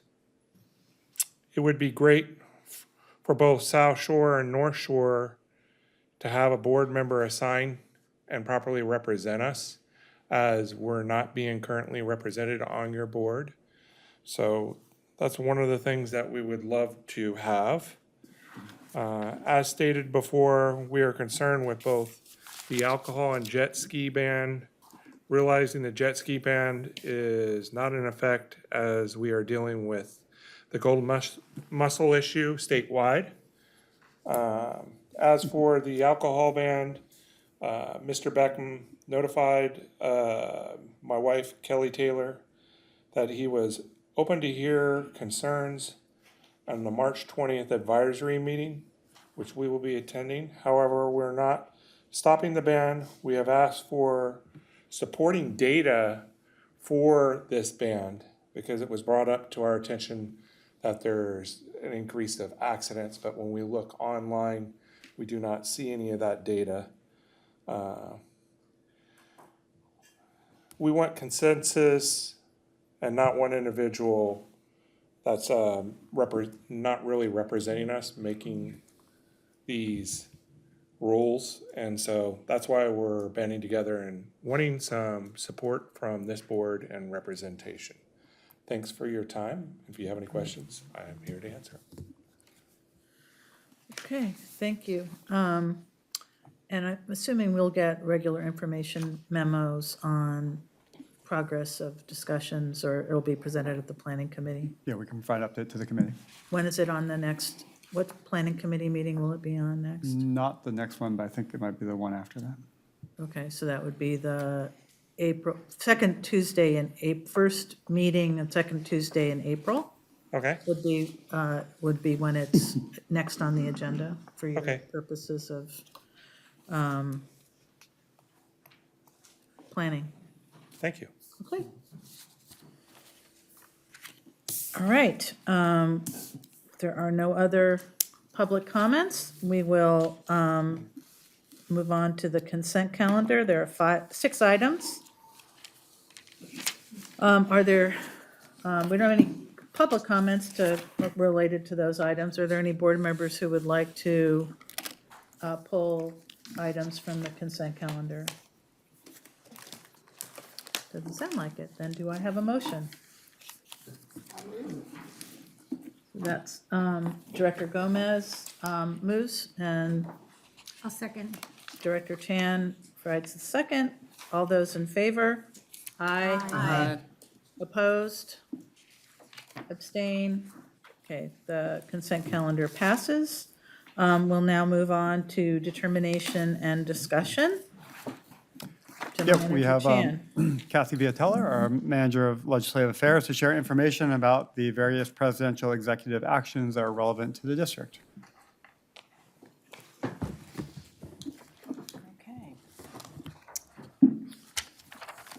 Well, good afternoon. Thank you, General Manager Chan. So I'm going to walk us through an information memo that was sent to you, which is in your board packet. Today, I'm going to talk through not all of the presidential orders. There have been a variety. Oh, come on. As you know. Because there's And probably I only been figured we wanted six to since get we out got of here before the sun sets. So I'll walk through those. I'll pause and take any questions as best as I can answer them. And then I will give you some updates both on federal activities and on the state side. So it's a pleasure to be here. This is difficult to talk and walk through because there's quite a bit and some of it is confusing. But as you have in front of you is an overview of the series of the executive orders and the OMB directives that were issued by President Trump once he took office. My office right now, we are monitoring all of these. We have a list of all of the presidential actions, and we are coordinating with EBMUD staff and the Office of General Counsel to review them and to see which ones may have an impact on the district, as best as we can tell. The report that you have focuses on the ones that are of relevance to the district, and they really relate to water and wildfire, federal regulations, federal funding, diversity, equity, and inclusion, and climate change and energy. The orders, presidential orders or presidential executive actions, if you will, they do have the force of law, and that means that they are binding on the federal agencies and must be followed by the federal agencies as if they are laws. But that said, they must be based on existing statutory powers, and that is what is in question, particularly with the numerous lawsuits that have been filed to put in place or temporary restraining orders, which we're following those as well. So the courts can, review them ultimately and overturn them if they are deemed unconstitutional or unjustified, and that has happened in previous administrations, both the previous Biden administration as well as the previous Trump administration.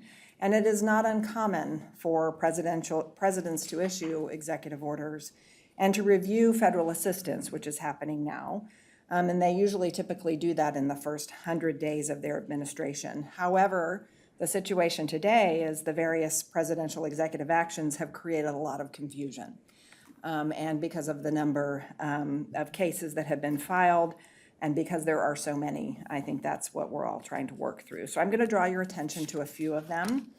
So focusing in on the water and wildlife issues, there were two. So on January 20th, this order was called Issued Putting People Over Fish and Stopping Radical Environmentalism to Provide Water to Southern California.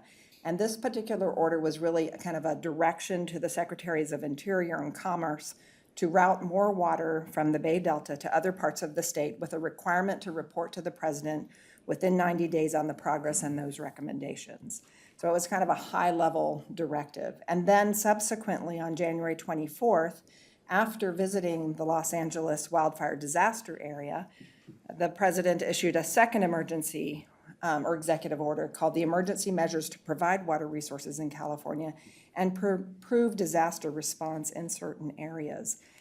It declares in that particular order that is a policy of the U.S. to provide Southern California with necessary water resources and to assist with disaster resources. So it did both, focused on water and wildfire.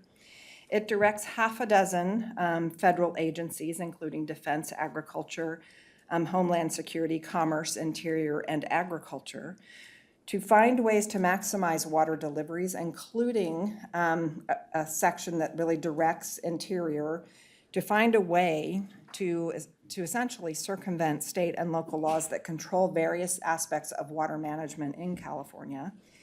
It relies on a separate energy emergency that was declared in a separate executive order to expedite ESA, Endangered Species Act, exemptions for long-term operations of the Central Valley Project and the State Water Project. And then it requires the agencies to identify major water supply and storage projects where federal entities have responsibilities under the Endangered Species Act and under NEPA. And then finally, it directs federal officials to coordinate project compliance, identify plans to suspend, revise, or rescind regulations which unduly burden water projects. So those are the pieces that really focus in on the water component and the overall objective of moving more water to Southern California. The wildfire component separately requires the Office of Management and Budget to review federal programs, projects, activities that impact land management, water availability, water supply, water storage and delivery, water infrastructure, disaster assistance and response. And then it has requirement to report regarding California state and local policies or practices that are inconsistent with sound disaster prevention response and provide recommendations for appropriate actions. And then it also has language about providing help for LA families and individuals that have been displaced by the wildfires and then expediting the recovery measures. So these provisions in this particular executive order, particularly the ones that are addressing water, could impact our water supply reliability and the McCollumney River fishery. But those impacts really still need to be evaluated because these are high-level policy directives. We don't actually know what the actions are which the agencies intend to take. So they have 90 days basically to come back with their recommendations, and we will wait to hear from the appropriate agencies, in particular Interior and the Bureau of Reclamation, what it is that they intend to do. And bear in mind, they still don't all have their appointments confirmed, and we don't even know who the appointment is for the commissioner for the Bureau of Reclamation that will be overseeing some of these actions. So there's a lot of pieces still that are unknown, and we can't actually tell you today what the impacts will be, but there could be impacts. And it was under this second executive order that the 3 million or 3 million gallons, 3 billion gallons of water was released out of the reservoirs on the Kauai. Yes, on the Kauai, there were 2 reservoirs. They were federal flood control projects managed by the Army Corps of Engineers. And it was under those. It was over a week ago that water was released.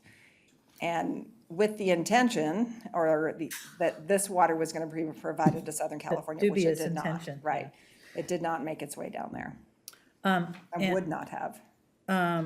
And are there any lawsuits pending around this executive order? I'm not aware of any lawsuits pending around this executive order at this time because, as I mentioned, these are policy statements and directives to come up with actions, and we don't know what those actions are. So until we know, then I don't know. I don't think the state will know how to respond to that. Okay. Or environmental groups or anybody else for that matter that may be impacted. Jim, you had a question on this one? No, okay. Okay. I'm sorry. So now I'm going to move on to, there were 2 executive orders that dealt with diversity, equity, and inclusion. The first one was issued on January 20th, and it was named Ending Radical and Wasteful Government DEI Programs and Preferencing. This particular order will not have a direct impact on the district because it applies only to DEI programs of federal agencies. But the second one on January 21st, which was issued, named Ending Illegal Discrimination and Restoring Merit-Based Opportunities, this has a couple of provisions that I'll just walk through. And again, this has been reviewed internally. I've had conversations with Darian. I've heard also from the Office of General Counsel. This one actually revokes prior federal actions that are promoting diversity, equity, and inclusion and other environmental justice principles and programs, including the federal EEO contracting program that was established under President Johnson in 1965. It directs OMB to remove, or the Office of Management and Budget, to remove all DEI references, mandates, principles, et cetera, from federal contracting processes and terms of future contracts and grants.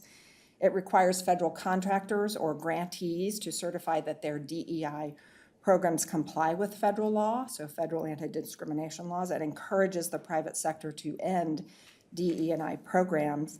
And then it sort of, it makes a statement that every grant that includes language that, basically needs to be in compliance with federal anti-discrimination laws, and that there's a material sort of connection to the government's release of those grant funds. So basically, if you're in violation of federal laws, they then say, essentially, they have the right not to release your grant funding. So it's giving them that sort of lever of control.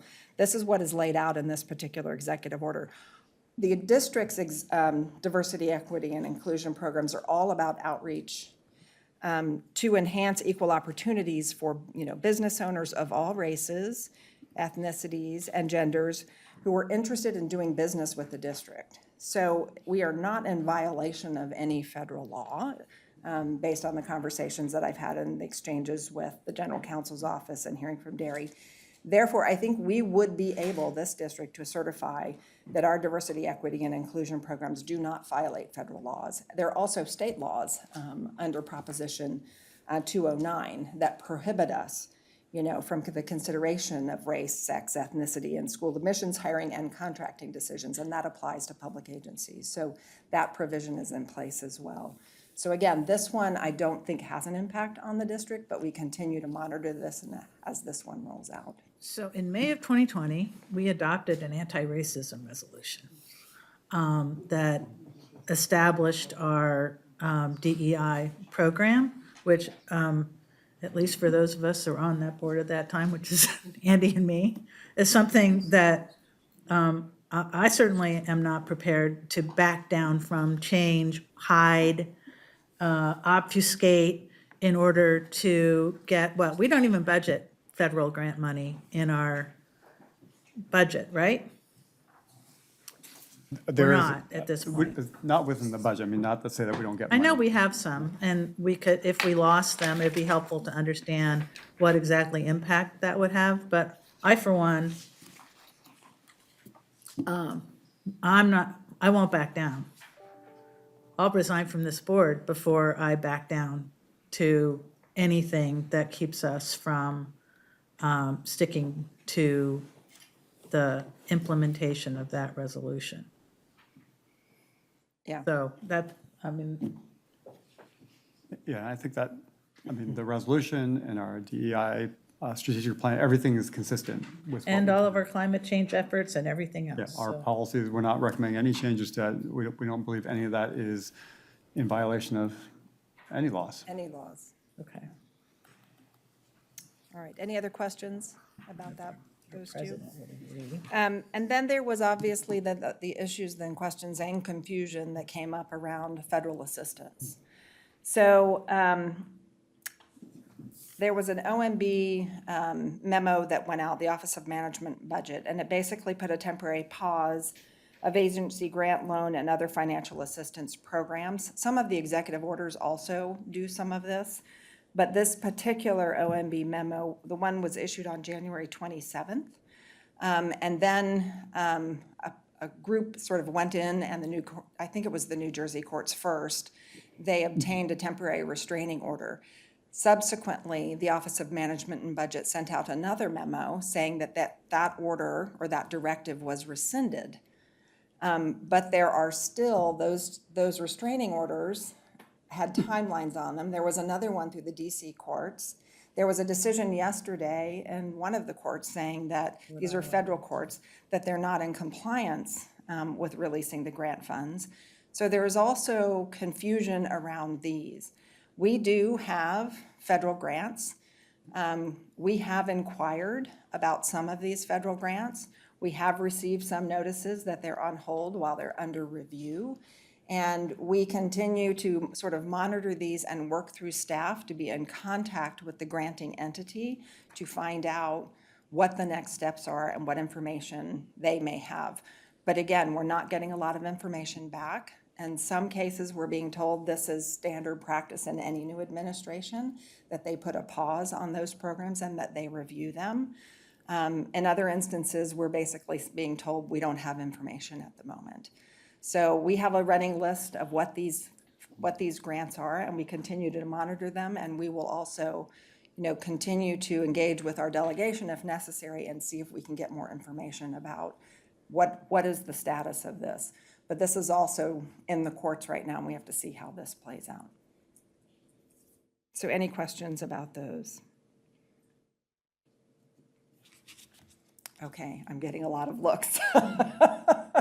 So I wish I had more information, but it is a difficult and confusing time right now. So with that, that's kind of the overview of the report. I know there are other executive orders in there. If you have any questions about any of those executive orders, I'm happy to take them, or just generally what's happening with these presidential actions. Yeah, I think that you've covered the impacts of the president's executive orders very well, and it's I second President Young's comments that and strongly believe that our local resolutions and programs further Title VII of the Civil Rights Act and Title IX, the ADA, and many federal laws that support anti-discrimination, and we have expressed them in our own way. What's interesting, while we are not directly affected by the executive actions that in as significant a way as our sister local government agencies that rely on cash going directly, and direct transfers, that creates an immediate constitutional crisis. We are not in that situation, but I think it is important to think about what do we depend on federal agencies like the Department of the Interior for, that we have collaborative activities that we have, and what kinds of disruptions could occur if certain federal agencies don't continue to collaborate with us on these programs that are meant to benefit the watershed, benefit other parts of our mission and services. That may not be something that you're prepared with now, but I think covering that in the future presentation or a memo to the board would be of interest. And we're happy to do that, Director Katz. We would work with Mike Togdolini's office as more details become apparent and understanding of that. But I think generally when we presented our priorities to the board last month that were adopted, one of the things we're really focused on is if there is a push to move more water south of the Delta, we just want to make sure that we preserve those options with the administration to continue to collaborate on the timing of the operation of the cross-channel gates and other things in the Delta so that we're protecting our fishery and that we're doing no harm to our water supply. So those are the things that we will continue to monitor for, but that we need to know what the details are. Yeah, and I'm not asking for any discussion of speculating of other disruptive things, but I think I'd like to appreciate how much we do depend on the federal government. Yes. And how important the federal government is for functions that we do. And my mention of the Department of the Interior was just one example, and not just limited to that. Yeah, no, there's many areas. I have one other place that I think we need to be looking at, which is the Biden EPA passed a number of safe drinking water rules, most importantly the lead and copper rule, and under the IRA and Infrastructure Act, rules for replacing lead. Not that it affects our district, but I just, want to understand what as this evolves, what the apparent dismantling of the EPA equity initiatives and funding initiatives will be, impacted. Yeah, we're happy to monitor for that, President Young. Okay, any other questions? Okay. So moving on to federal updates, we do have two new secretaries. So Lee Zeldin is the Secretary of the US EPA. He's a former congressman from New York. His district was on Long Island. He is not well known. He doesn't have much of a track record on environmental policy. So We will continue to monitor EPA, whatever actions that they have, and like you said, the nexus with the federal funding under the IRA and the IIJA. The other secretary, Doug Berman, is the new Secretary of Interior. He's the former governor of North Dakota. And I think his focus is really going to be on unleashing American energy production on federal lands. I mean, that's what he has been talking about. So that will be his priority. And then in terms of Congress, we have a new Congresswoman, Latifah Simon. She's newly elected representative to Barbara Lee's old seat, the 12th District. She's a nationally recognized advocate for civil rights and social justice with multiple decades of experience as an organizer. She's not on any key committees that have a nexus with East Bay MUD, but she did serve on the Bay Area Rapid Transit Board of Directors, so on the BART board, and she has an appreciation for infrastructure and the need to invest in infrastructure, and then the concerns about affordability. So I think she is very energetic, and I do believe that she will be a strong advocate for East Bay MUD, and we would like to get her out here and continue to educate her about our mission and our service area. So any questions about appointments or delegation? Okay. So I have some notes to talk to you a little bit about the federal budget. It is quite a mess at the moment. As you know, there's two tracks, right? There's the reconciliation track, and there's sort of the House and the Senate almost seem to be in competition on how they're dealing with reconciliation. They have this goal to cut, $2 to $2.5 billion out of the federal budget. They are focused on that, how to do that. At the same time, they want to renew and do additional tax cuts. So they want to renew President Trump's previous tax cut and do additional tax cuts. They can't really come to agreement at the moment on what that looks like. And so it feels, it changes every day. I mean, every time I wake up in the morning, there's new news on this, and I really don't know where this is going. At the same time, in the background is we have a continuing resolution in place, so we have 31 days before the federal government shuts down and runs out of funding. Now, if they get to the place where they can't actually agree on top line, budget numbers for appropriations, and they fail to pass a budget, there's a provision in the Fiscal Responsibility Act, which was passed in the previous Congress and was the deal with the Republicans and the administration then. There are certain things that kick in. So there's 1% and 1.5% automatic spending cuts would be required. And then there would be a new CR, continuing resolution, would be triggered for the remaining months of the fiscal year 2025. And then all kind of community project funding, or earmarks, if you will, would go away. We don't even know if they're going to do that now. And we don't have any requests this year. So that's another thing that's sort of in the background. So I think Republicans are really trying to get these things done, and they're in line. They're trying to be in line with the Trump administration on this. So at the same time, you have these presidential executive actions that are happening. You have some concerns among Republicans, but you have these budget issues, and you have in 2 years midterm elections. So all of these things are playing into the way Congress is acting at the moment or not acting on certain things, and I think that's a big question mark as things move forward. So any questions about the federal budget? Okay, I'm going to move to state updates. I don't remember what I briefed you on because I think my report last time was truncated, but we did have the first special session of the legislature, which actually closed last week. That was first opened by the governor and the legislature to address and try to appropriate additional funds in anticipation of federal litigation in response to the Trump administration. So they did appropriate $25 million for the Department of Justice. So that has sort of been set. They also decided to take up sort of a stopgap measure to address the wildfire emergency, as well as and provide that bridge funding for recovery. So they appropriated $2.5 billion for that. So those bills have actually passed out of the legislature. They closed the session and they've moved on to the governor. The governor signed those. So now in the regular session, which was happening concurrently, February 21st, which is coming up, is the last day for bills to be introduced, and we're going to start to see policy committees. We'll be starting up soon. We are going through the bill introductions as they're coming in and sorting through those, and we will identify bills to bring forward to you for consideration.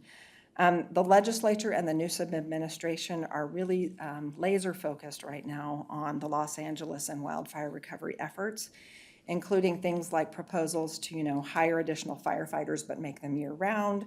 They're looking at accelerating the permitting processes for recovery and easing permitting in some of the coastal areas. And right now, we're keeping an eye out on any legislation in response to wildfire recovery and preparedness that could have an impact on public water systems, because there's been a lot of media attention on the role of the public water system down there in providing water for those fires.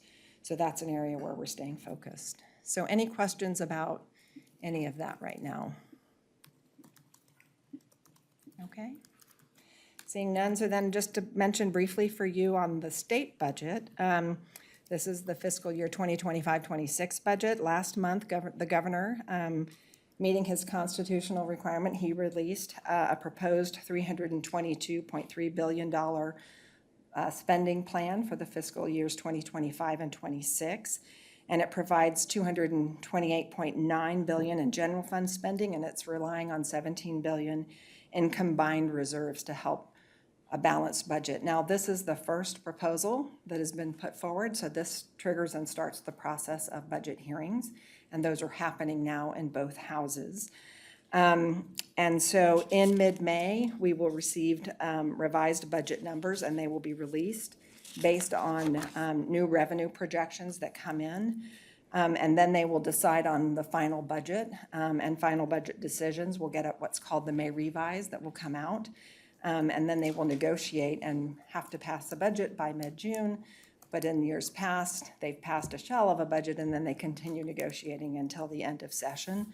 We're also tracking budget trailer bills that are coming out, and we're starting to see some things emerge now about how to spend money that was in the climate bond, the Prop 4, that was on the ballot that passed, that was the $10 billion bond, and there's funding in there that will have to be appropriated, and there could be guidelines for the implementation and accessing of that fund. So this is an ongoing process, and there's still a lot of uncertainty in terms of the economy and what the fiscal outlook is like for California because of decisions that may be made by the feds and the budget cuts and other things, and other decisions that the Trump administration is making on tariffs that could have impacts on the economy, it could have impacts on capital gains, and it could have impacts on the state budget. So it's a really fluid situation right now. So while we have a balanced budget, meaning there's no surplus and there's no significant deficit, those things could change by the time we get to May and to June.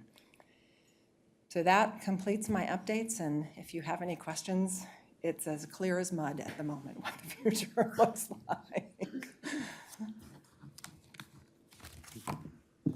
Are we tracking the climate superfund bill? It's been raised as one of the solutions to the wildfire disasters in Southern California, among other things. There's a couple of sort of packages that are being discussed as part of that. And so it's on our radar, but we're in the process of sorting through all of those and sending them out. But we'll make sure that we're tracking that. Are you talking about a single bill or the package? The Menjivar, well, The Menjivar bill. the Menjivar or whatever, I mean, I know that there's probably several Yeah, iterations. yeah, we'll track those and we'll bring those forward to you all. Okay.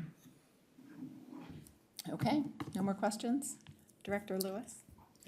Are we assuming that any programs or requirements that exist pursuant to consent decree or what have you that went through were adjudicated in the courts will still stand and that they will not be controlled as part of the executive order process? That is a good question, and I'm looking to our general counsel. I mean, the question is, I mean, there are certain consent decrees we're under, and if there are changes to the consent, I mean, are we anticipating any changes that might affect the consent decrees? I don't think there are. Yeah, not aware of any, yeah. Consent decrees are, yeah. Okay.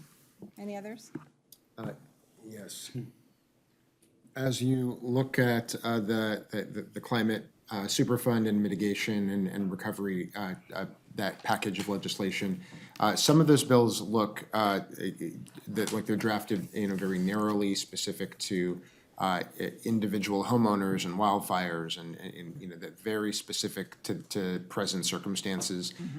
And I think it would be interesting to understand, would authors be open to a broader recovery from the same kinds of potential accountable parties for damages that the district could anticipate, related to loss of snowpack, related, certainly if we sit in a similar position around wildfires that may already be covered, we may find some details that need to be cleaned up. But I think we have some other categories of climate adaptation, climate damages, loss, that may not be covered by the bill, but authors might be open to. So I would encourage exploration discussions in conjunction with bringing that legislation to the board.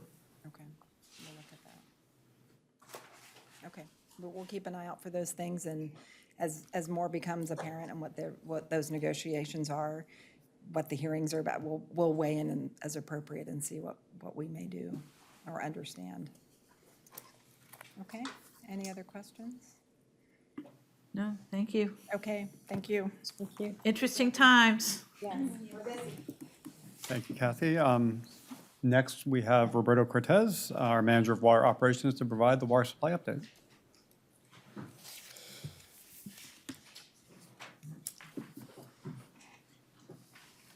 Okay, well, that's getting queued up. Good afternoon, President Young, board members.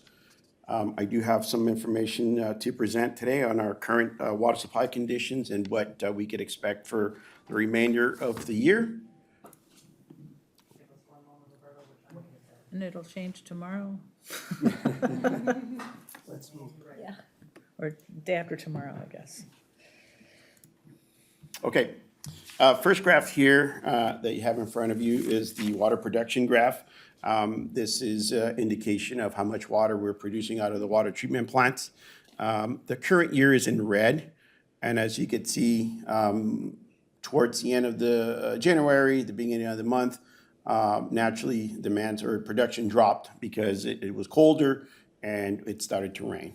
So that's what we normally see in the wintertime, and it's consistent with rain patterns. Reservoir storage, this is our current conditions. Overall, reservoir capacity is 79% of capacity, little over 100% of average.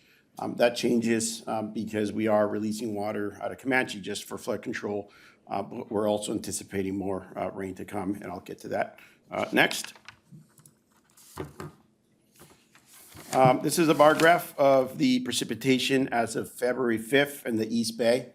Unlike January, February started off pretty wet. In fact, right now, these numbers changed a little bit since the 5th. We're closer to 12 inches of rain, or 71% of average, and that brings up our February totals to about 2.9 inches. And I think somebody alluded to it, that we do have a strong storm coming our way, atmospheric river starting tomorrow. And through Friday, we're forecasted to receive up to 2.5 inches here locally. So that's going to be helpful. Any little bit helps our system. Upcountry, same conditions. The numbers are actually a little higher compared to February 5th.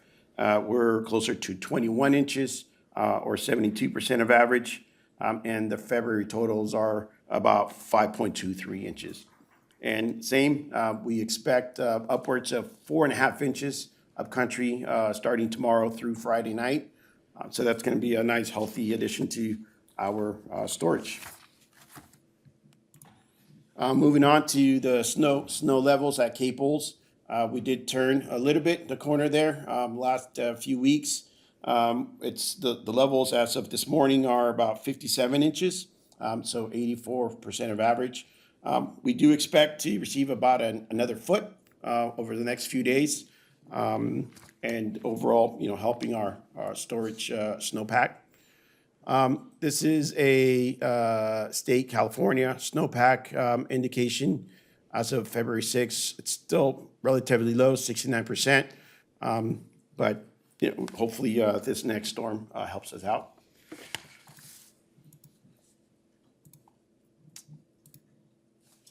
All right. This is a promising outlook here. This is a 3-month outlook from NOAA. You'll notice that California, most of California is in equal chances. Basically, that's saying that we anticipate average precipitation to come for the next several months, and average is good overall. Projected precipitation for the remainder of the year based on what we have to date and what we expect are shown here. I think the blue here, as you showed, 10% exceedance, 50% is green, 90% is the red. That's important for the next graph here that I'll show, and that is where are we going to end up at the end of the year? In a dry scenario, which is the red line here, we will not fill our system. Our full system is 638,000 acre feet. But as you can see, we are above our drought stage 1 line. So we're hoping that we get into the median or even wet condition for the remainder of the year, and that will fill our system at 630,000 acre feet. And that does it. Any questions? Great. Nope, thank you. Thank you.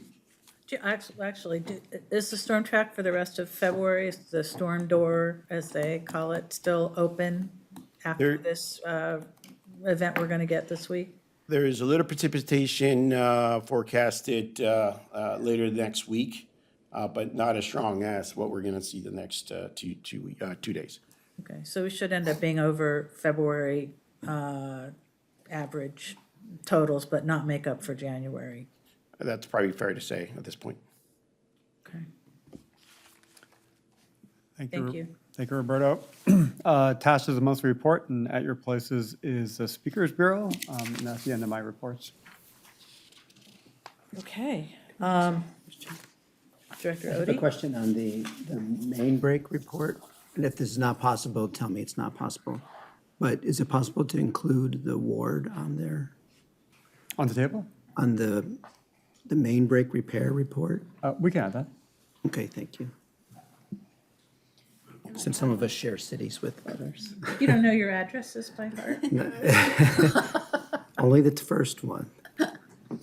And I just wanted to note something in your report, Clifford, that was a little buried, but I think it's really noteworthy. Our compliance with our main water treatment plant has been in compliance for 305 months. That is equal to more than 25 years. And I just wanted to sort of highlight that as a pretty significant thing. So thank you for that. Thank you.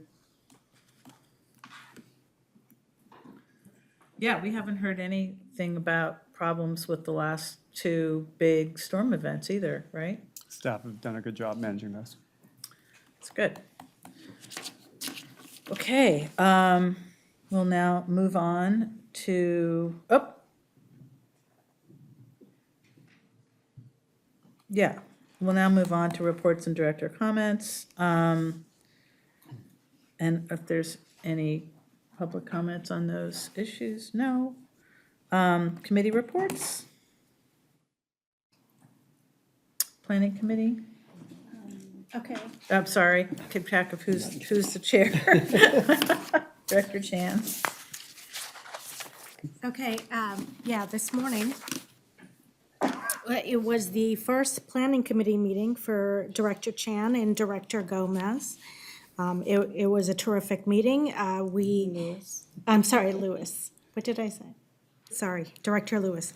So we heard items on the Central Reservoir Replacement Project update, North Interceptor Rehabilitation in Emeryville, McCollumney River Fish Hatchery Operations and Maintenance Agreement, and termination of California Shakespeare's theater operations.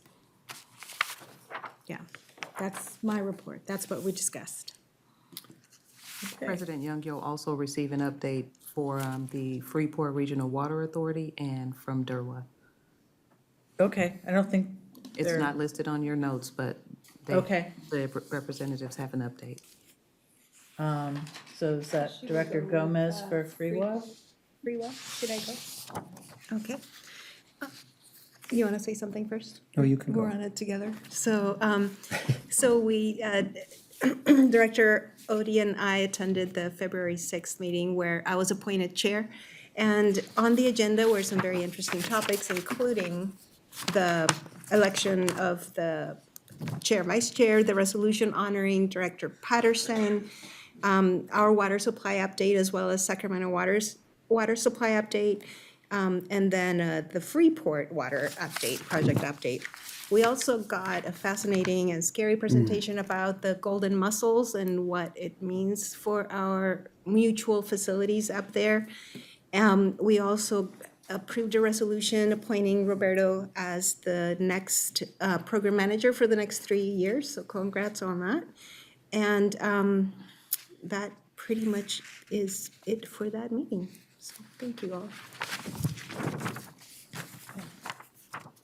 I just wanted to add that we were able to share with Director Patterson,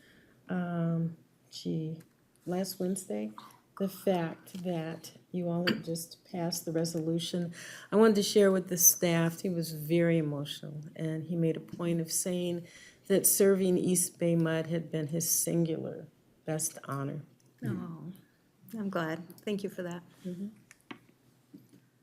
Okay, so on to DERWA now, which is, of course, the Dublin San Ramon Water, Recycled Water Authority. So we met last Monday, and we had an extremely short meeting. The meeting was 10 minutes exactly, right? So what we did was that we selected new board officers.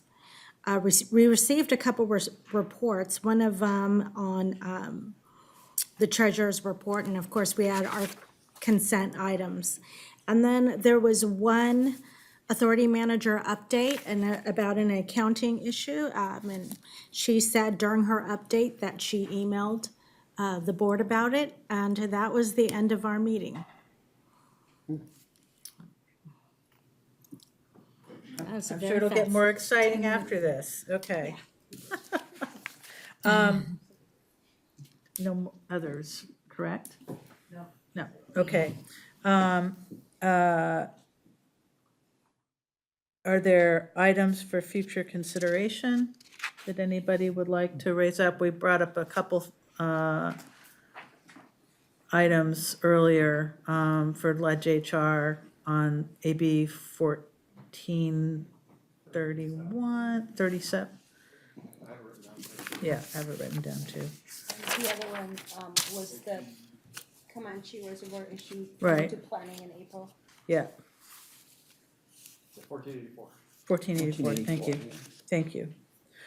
And then are there any director comments? Joey? Thank you, President Young. I had a very distinct honor of serving on a discussion panel for the Black History Month event that happened last Tuesday. And outside of it going as well as it did, and was very diversely attended, we also potentially have a new addition to our CEP, Contract Equity Program. So it's good. It's good. It was very nice to see people and have them be authentically interested in what it is that we were talking about regarding labor and how to continue to outreach.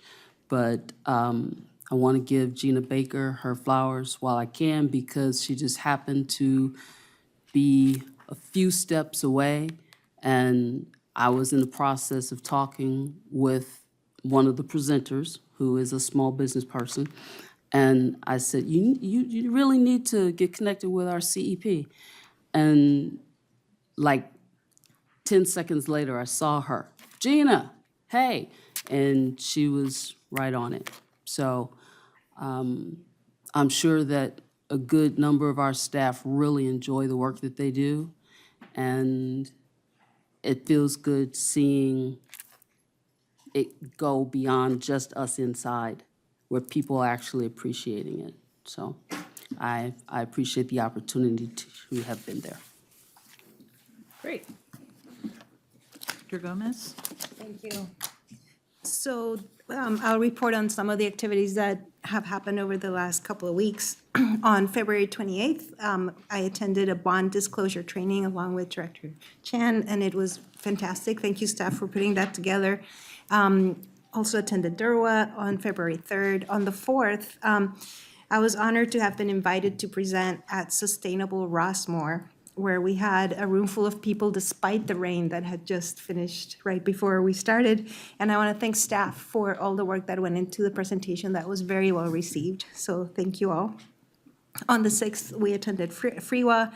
And then on the 7th and 8th, I had the pleasure of and privilege of attending the Well Fellowship in San Diego. This time we heard about Prop 218 from the Otay Water District Manager.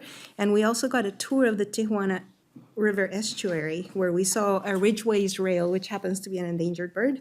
And we also saw firsthand and smelled the toxic raw sewage crisis that's currently unfolding and has been unfolding for a while in that part of California.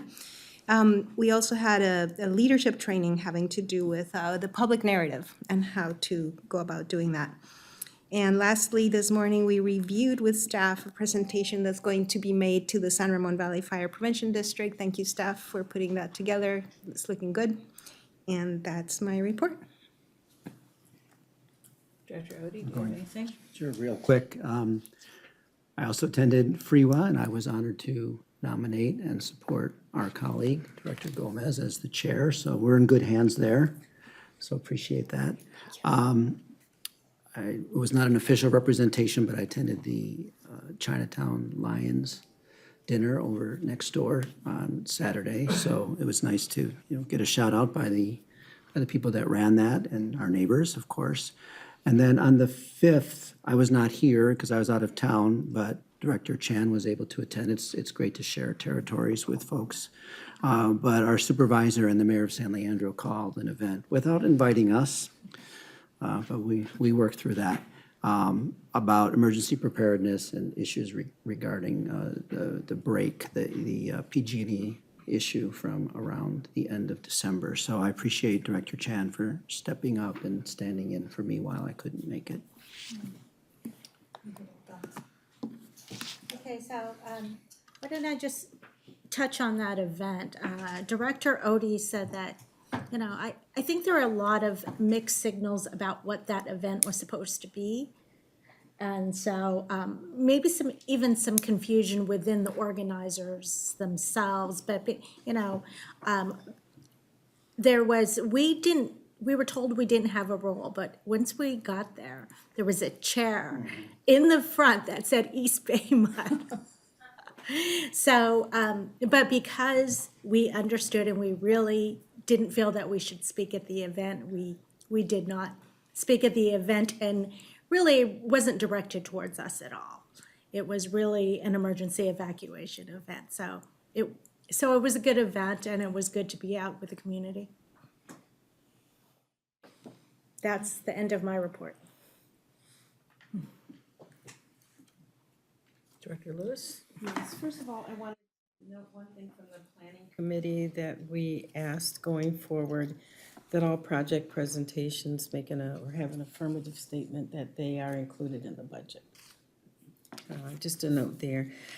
And then last Wednesday, February 5, I attended a constituent meet and greet. We also had a number of folks from the staff here. We got quite a few questions and a lot of engagement. So I was really delighted to have that opportunity. And as we mentioned, we were able to share the fact that with Director Patterson, former Director Patterson, that he had been honored.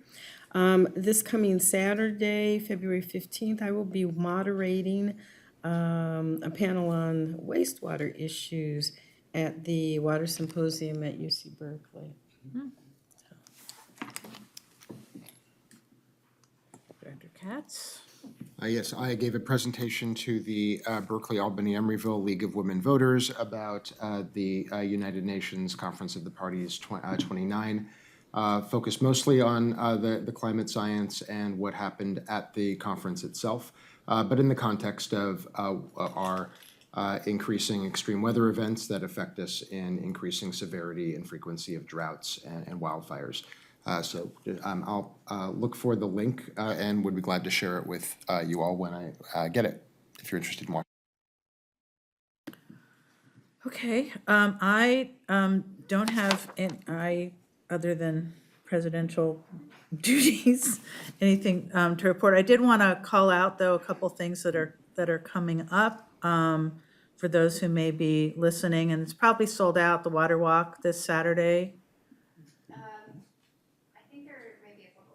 So we'll be doing a water walk at Lafayette Reservoir with Lindsay Wildlife Museum, which they're always great. Hopefully it doesn't get rained out and it's not too soggy. And then what's the other thing that I saw that I thought? Oh, for Director Gomez brought up Golden Mussel, Water Wednesday this month on the 19th. Will be focused on Golden Mussel. The New Year Parade for Oakland Chinatown Lunar New Year Parade is on the 22nd before our next meeting. And the following day, the Black Joy Parade and celebration is happening. So that'll be a busy weekend. Hopefully it doesn't get rained out. I just want to point out that there's actually, and I think this is important, two events in Chinatown for Lunar New Year because they are distinct and, separate. So Oh, okay. one has already occurred. Okay, earlier, right? Yes. Yeah. Okay, well, I think if there's nothing else, we will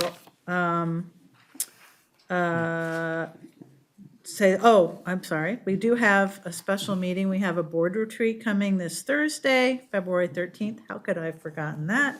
Starting at 9 a.m. at the Joaquin Miller Community Center in Oakland, which is in Joaquin Miller Park.